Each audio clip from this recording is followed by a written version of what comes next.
بسم اللہ الرحمن الرحیم۔ السلام علیکم۔ کیوں آئی ہو یہاں؟ تمہاری شکل مجھے میرے غریب ماضی کی یاد دلاتی ہے۔ بہت پرانے زمانے کی بات ہے۔ ایک چھوٹے سے شہر میں دو بہنیں رہتی تھیں۔ بڑی بہن کا نام سلمیٰ تھا اور چھوٹی بہن کا نام رابعہ۔ قدرت نے ان دونوں سے ہی بچپن میں ہی ماں باپ کا سایہ چھین لیا تھا۔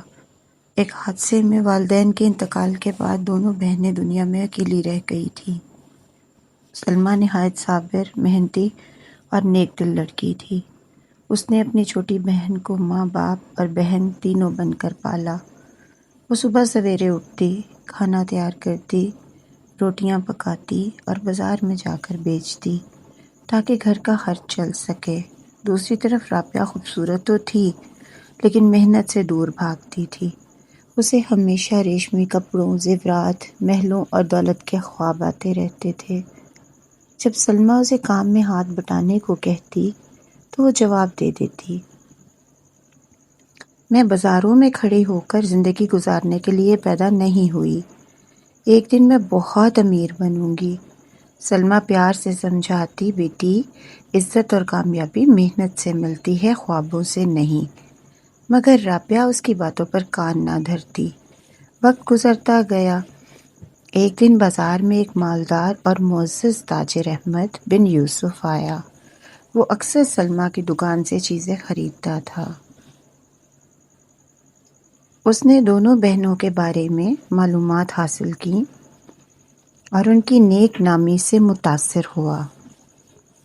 کچھ عرصے بعد وہ سلمیٰ کے پاس آیا اور بولا، میں آپ کی چھوٹی بہن رابعہ کا رشتہ مانگنے آیا ہوں۔ رابعہ نے فوراً خوشی خوشی حامی بھر لی۔ چند ہی دنوں میں شادی ہو گئی۔ پورے شہر میں ایسا شاندار جشن پہلے کبھی نہیں دیکھا تھا۔ رابعہ اب ایک بڑے گھر میں رہنے لگی۔ وہاں نوکر تھے، خادمائیں تھیں، خوبصورت باغات تھے اور ہر آسائش موجود تھی، لیکن دولت نے اس کے دل میں غرور پیدا کر دیا۔ وہ خادماؤں پر چیختی، نوکروں کو ذلیل کرتی اور ہر وقت اپنی دولت کا رعب جتاتی۔ ایک دن سلمیٰ اپنی بہن کو مبارکباد دینے اور اس کی خیریت معلوم کرنے آئی۔ رابعہ نے اسے اوپر سے نیچے تک دیکھا اور سرد لہجے میں بولی، بہن، اب میرا ماحول بدل چکا ہے، بہتر ہے کہ تم یہاں کم آیا کرو۔ سلمیٰ کا دل ٹوٹ گیا مگر اس نے خاموشی اختیار کی اور واپس چلی گئی۔ کچھ مہینے گزر گئے۔ ایک دن ایک خادمہ روتی ہوئی رابعہ کے پاس آئی اور بولی، بی بی جی، میری والدہ بہت بیمار ہیں، چند گھنٹوں کے لیے جانے کی اجازت دے دیں۔ رابعہ نے سختی سے جواب دیا، نہیں، اگر گئی تو واپس آنے کی ضرورت نہیں۔ یہ ساری گفتگو احمد بن یوسف نے سن لی۔ اس کے دل میں پہلی بار اپنی بیوی کے لیے ناگواری پیدا ہوئی۔ ادھر مسلسل محنت اور مشقت کی وجہ سے سلمیٰ شدید بیمار ہو گئی۔ ڈاکٹر نے بتایا کہ فوری علاج ضروری ہے، اس پر بہت رقم خرچ ہوگی۔ بے بس ہو کر وہ اپنی بہن کے پاس گئی۔ اس کی آنکھوں میں آنسو تھے۔ بہن، مجھے علاج کے لیے رقم چاہیے، قرض سمجھ کر ہی دے دو، میں آہستہ آہستہ واپس کر دوں گی۔ رابعہ ہنس پڑی، کیا تم سمجھتی ہو میں بیت المال پر بیٹھی ہوں؟ اتنی بڑی رقم تم کبھی واپس نہیں کر سکو گی۔ اس نے چند سکے دلوا کر اسے واپس بھیج دیا۔ سلمیٰ خاموشی سے واپس لوٹ آئی۔ اگلے دن وہ احمد بن یوسف کے پاس گئی اور سارا واقعہ بیان کیا۔ احمد حیران رہ گیا۔ اس نے فوراً سلمیٰ کے علاج کا انتظام کیا، تمام اخراجات اپنے ذمہ لے لیے۔ شام کو اس نے رابعہ سے پوچھا، تم نے اپنی بہن کی مدد کیوں نہیں کی؟ رابعہ نے بے پرواہی سے جواب دیا، اگر آج مدد کروں گی تو کل پھر آ جائے گی۔ یہ سن کر احمد کا دل ٹوٹ گیا۔ اس نے کہا، جس بہن نے تمہیں پال پوس کر بڑا کیا، تم نے اسی کے ساتھ یہ سلوک کیا۔ شدید ناراضگی میں اس نے رابعہ کو کہا، جب تک تم اپنی غلطی نہیں سمجھتی اس گھر میں تمہارے لیے کوئی جگہ نہیں۔ رابعہ کو پہلی بار اپنی دولت بے معنی محسوس ہوئی۔ وہ روتی ہوئی اپنے پرانے گھر پہنچی۔ دروازہ کھلا تھا، سامنے سلمیٰ تھی۔ رابعہ اس کے قدموں میں گر گئی۔ بہن مجھے معاف کر دو، میں دولت کے نشے میں اندھی ہو گئی تھی۔ سلمیٰ نے فوراً اسے اٹھایا اور گلے لگا لیا۔ میں نے تمہیں پہلے ہی معاف کر دیا تھا۔ اس دن کے بعد رابعہ کی زندگی بدل گئی۔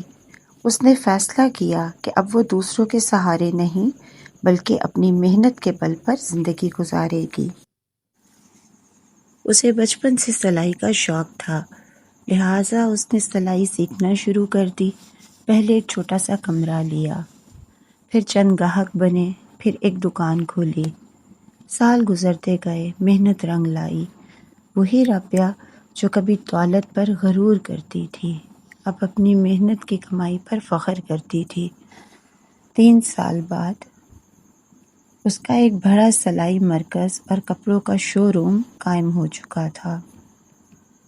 افتتاح کے دن شہر کے بہت سے لوگ آئے، انہی میں احمد بن یوسف بھی موجود تھا۔ اس نے رابعہ سے کہا، میں نے تمہاری تبدیلی دیکھی ہے، تم واقعی بدل گئی ہو۔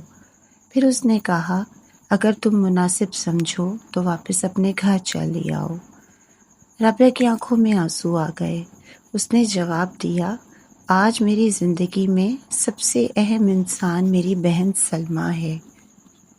جب تک وہ اجازت نہیں دے گی میں کوئی فیصلہ نہیں کروں گی۔ احمد فوراً سلمیٰ کے پاس گیا۔ اس نے کہا، میں چاہتا ہوں کہ رابعہ واپس میرے گھر آ جائے۔ سلمیٰ مسکرائی اور بولی، اگر تم دونوں نے اپنی غلطیوں سے سبق سیکھ لیا ہے تو مجھے خوشی ہوگی کہ تم دوبارہ ایک ساتھ رہو۔ یہ سن کر رابعہ خوشی سے رو پڑی۔ چند دن بعد وہ اپنے شوہر کے ساتھ واپس چلی گئی۔ اس بار نہ اس کے دل میں غرور تھا اور نہ تکبر، اب اس کے دل میں شکر، عاجزی اور اپنے رشتوں کی قدر تھی۔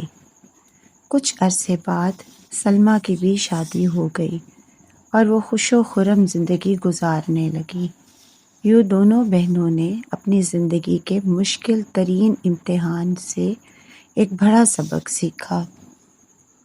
جو شخص اپنے محسنوں کو بھلا دیتا ہے وہ دیر یا بدیر اپنی نعمتوں کی قدر بھی کھو دیتا ہے، لیکن جو اپنی غلطی تسلیم کر لے اور سچے دل سے توبہ کر لے، اللہ اس کے لیے بہتری کے دروازے کھول دیتا ہے۔